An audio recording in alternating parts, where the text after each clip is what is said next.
So what's up mga kabonsai, welcome po sa channel ko guys. For today's vlog, sunod ako sa garden ko. Project natin, ang video natin na gagawin ngayon, mag-workshop tayo na itong ating sampalok na nakarekta sa lupa mga kabonsai. Itong sampalok na to, so sila ko medyo masilaw dahil maaraw na. So itong sampalok na to, ang gagawin natin, magtatanggal tayo ng mga nakabaw ng mga wire dito, tapos magde-depolate tayo, tapos mag-wiring tayo mga kabonsai.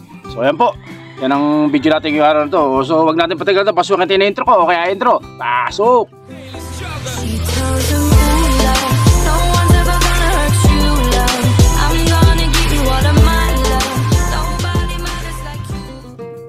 At yun na nga mga kabonsai. So ito guys, ito yung ating sampalok. Yan, so ito ay nakatanim din sa training pot yan, pero ito po ay nakarekta na. Kaya 2 years pa lang po ito, 2 taon pa lang, pero mataba na siya. So ganito po ang isa sa diskarte sa kung paano nyo gustong mapabilis ang mga materialis ninyo. So hindi lang po para sa sampalok to, so para din sa ibang mga halaman. So ganyan po, lagay nyo sa training pot, tapos baba nyo lang sa lupa. Pag lumusot yung mga ugat nya dun sa mga drainage nung training pot ninyo, so ganyan po, mas mabilis yan lumaki kasi makakakuha siya ng sustansya dun sa lupa mismo niya. So dalawa yan, tsaka itong isa na to. Yan. So sabay natin yung tinanim. Yan. So ito walang masyadong bend. Tuwid na tuwid to, sobrang taas. Kaya ang ginawa ko, binaluktot na lang natin yan, tapos i-slanting na lang natin ng kaunti yan mga kabonsai. So ayan po, mga nakawire na rin dati. So dahil alam nyo naman ngayon kapag tag-ulan, sobrang lakas ng materialis, sobrang lakas ng mga bunga bonsai natin lumago. So ayan po, bumabao na. Ayan. So nagtanggal na ako ng isa kanina. Ayan. So ayan po. Ayan. Nakabao na po yung ano yan, mga wire. Tapos i-rewire natin, ayusin natin kasi nabago na yung itsura niya. Kasi lumaki na yung mga sana. Winner ko to, malilit pa yung mga branches niya. Kaya medyo ngayon nabago. So i-wire ulit natin yan. Kaya ang gagawin natin muna, magtatanggal muna tayo ng mga wire niya nakabaon.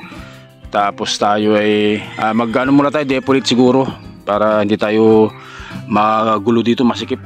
So ayan po, ating balubaluktot din na sampalok. Ayan. Yan. So ito winner dati natin to, kaya nagkakuha ng baluktot. So itong isa na to, hindi natin to na-wire, kaya tuwid na tuwid lang po yan mga kabonsai. So ito po yung from seed, 2 taon na. So mas mabilis po ang magpalagay ng materials kapag nakarekta sa lupa mga kabonsai. So ano po yan, tested na talaga yan. Marami na tayong materialis na ganyan ang ginawa. Kaya tayo for sharing lang po yan mga kabonsai, para sa inyo. Doon sa mga bagong kabonsai natin, kasi kapag ang sampalok po ay tinanim ninyo sa sa training pot lang, tapos hindi nakarekta, nako yan po napakatagal. Kagaya po ng mga sampalok ko dito na halos mga 5 taon na siya, kaso mas mataba lang ng konti dito. So ito 2 taon pa lang, pero tinan nyo naman ang itsura nya, talagang laki na, tsaka bilis lumaki ng mga sanga mga kabonsai. So ayun guys, umpisa na natin mag depolate muna ako siguro dito, tsaka tayo magtatanggal ng mga wire, tapos magwa-wiring tayo mga kabonsai. Ito na nga, umpisa na natin guys pag-depolate dito yung mga sanga. Tapos magbabara selection din tayo dito kasi malamang marami rin tayong mga sanga dito na hindi kailangan. So papas forward ko na lang po ito para kayo po ay hindi mainip sa panonood. Pass forward na lang natin ito guys.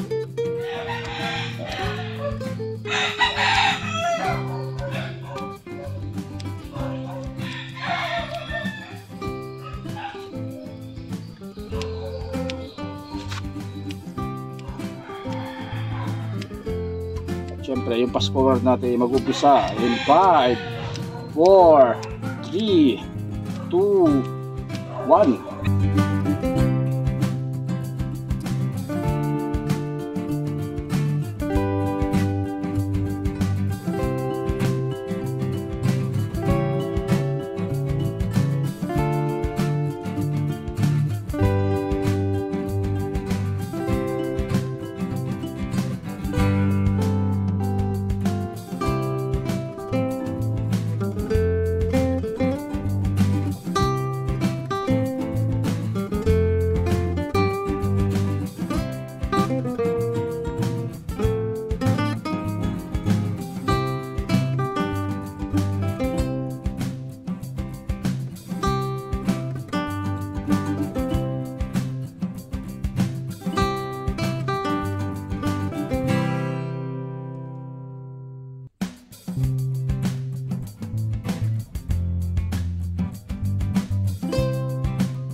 At ito na nga guys.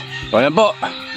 So na-depolate na natin, natanggalan na natin ang mga dahon po mga kabonsai. So yung iba ito hindi natin tinanggalan kasi yan po palalaki natin, kailangan natin yan. Itong nasa ilalim na to, so kailangan din natin magpapasanga tayo ng isa dito para magandang tingnan. Kaya iwan natin yan, iwan natin. Tsaka yung nasa ibabaw na bagong talbos na, so pinutol ko ito noong nakaraan para makapagpasanga tayo ng bago kasi okay na yung ibabaw niya.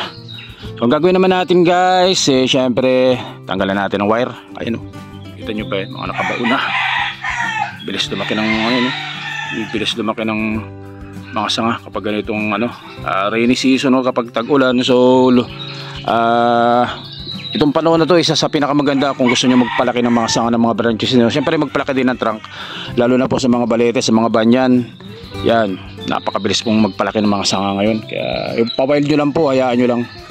Ito kasi nakabao na yung mga wire, may iwan tayo kaya ginawa na gagawin na natin. So dapat kung pabayaan ko lang sana to para mas lumaki yung mga sanga. Pero sampalok naman okay naman yan guys. So ang gagawin natin dito sa sunod, reposition pa ng kaunti yan. Pag nakatanim na sapat, pahihigayin pa natin ng ganun. Kaya tanggalan muna natin ng mga wire mga kabonsai. Sana natin guys.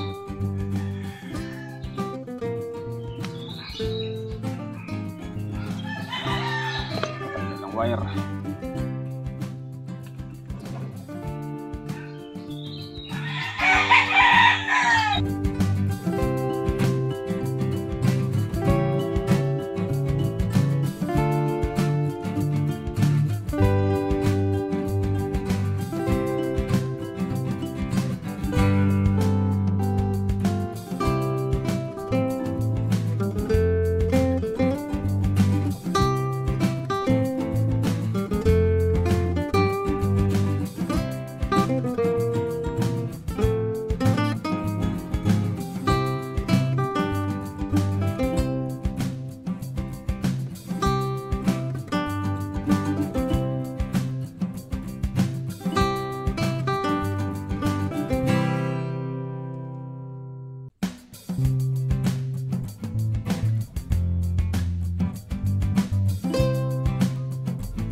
Ayan na nga guys. Yan, so natanggalan na natin lahat. So ayun yung mga tinanggal nating wire. Hindi naman masyadong marami. Yan. Kasi pa lang ito, yung mga first branch pa lang ang na-wire natin dito. So iba yung second branch, pero halos lahat first branch ang na-wire natin. So yan. So gagawin naman natin ngayon ito, wiring ulit natin ng bago. So pupormahan natin siya ng mas maganda. Kasi nagalaw na yung ibang mga sanga niya, kagaya nito. Ito patubo na yan, pero mas malaki pa siya dun sa una. Pero walang problema sa sampalok yan. Importante dito ay mailatag nating lahat para magandang tingnan po mga kabonsai. So itong isa nito, tinan nyo, kahit pa paano nagkaroon na ng forma yan. So galing lang po yan sa buto mga kabonsai, kaya yung mga kabonsai natin dyan na naghahanap ng kung nagtatanong kung anong materyales ang maganda, lalo sa mga beginner din, pwede po ang sampalok. So kung matyaga kayo, from seed po ito. So galing sa buto. Tsatsaga nyo lang talagang maghintay. Pero kung kayo may lugar na pwedeng maghuntingan, di pwedeng hunting, medyo masela lang ang sapalok na buhayin. Pero dahil dati naghahunting ako ng sampalok, wala akong mabuhay. So ito galing po sa buto talaga mga kabosay. Tsaga lang mga kabosay. So sunod natin gawin, wiring natin po yan mga kabosay. Yan. So guys, wire na natin itong ating sampalok na ito mga kabonsai. So ito yung gagamitin ko guys. So gagamitin natin wire yung mga pinaglumaan din natin. So tinuwid lang natin yan. Pero nagamit na po ito. So gagamitin ulit natin dahil ito naman ay tinitrain lang naman natin yung halaman natin. Okay lang yan guys. Pero kung talagang kayo pang show yung mga halaman nyo, mas maganda yung kung bagong wire mga kabonsai. Yun, umaraw na naman. So napakainit po ngayon dito sa amin. Kaya tayo medyo masilaw-silaw ng kaunti.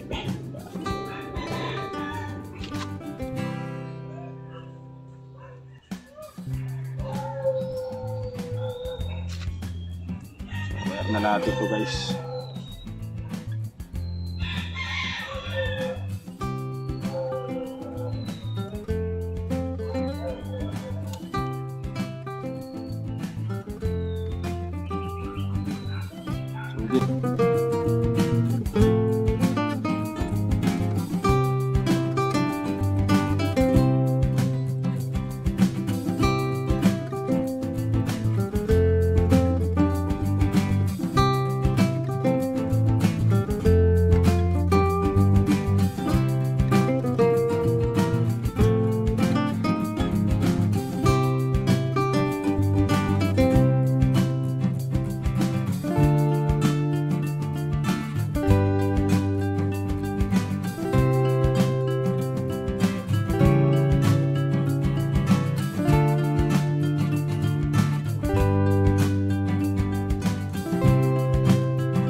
So yun guys, so natapos na nating wire. So hindi ko na pinakitang lahat dahil sobrang init po ngayon, nakapayong ako. Tingnan nyo, ayun, sobrang init, saktong maaraw naman ngayong araw na to.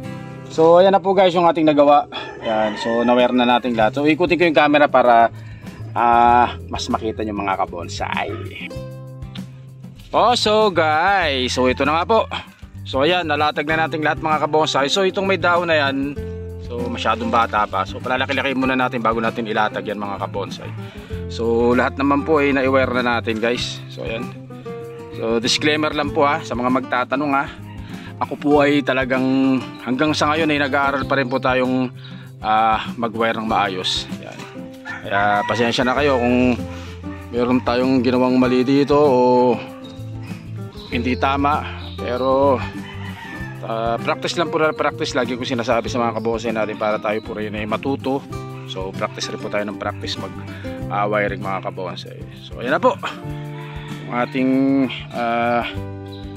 winner shop na sampalok mga kabonsai. So ang daming daw natanggal